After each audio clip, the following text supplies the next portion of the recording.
మీకు ఇంట్లో ఎలాంటి వాస్తు దోషాలు ఉన్నా సరే మీ ఇంట్లో ఉత్తర దిక్కులో ఒక గిన్నెలో కర్పూరం బిళ్ళలు వేసించండి, వాస్తు దోష తీవ్రత మొత్తం కూడా తగ్గిపోతుంది.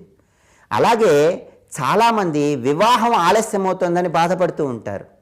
వివాహం తొందరగా జరగటానికి కూడా కర్పూరం బిళ్ళలు అనేవి చాలా అద్భుతంగా పనిచేస్తాయి.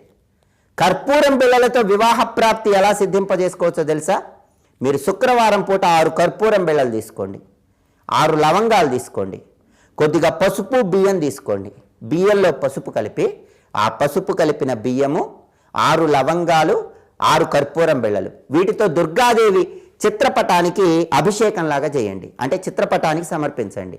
దుర్గాదేవి అనుగ్రహం ద్వారా తొందరలోనే వివాహ ప్రాప్తిని సిద్ధింపజేసుకోవచ్చు. అంతేకాదండి, మీరు ఎప్పుడైనా ముఖ్యమైన ప్రయాణం చేస్తున్నారు, తీర్థయాత్రలకు వెళ్తున్నారు, దూర ప్రాంతాలకు వెళ్తున్నారు, అవి సక్సెస్ అవ్వాలంటే ఏం చేయాలో తెలుసా? కర్పూర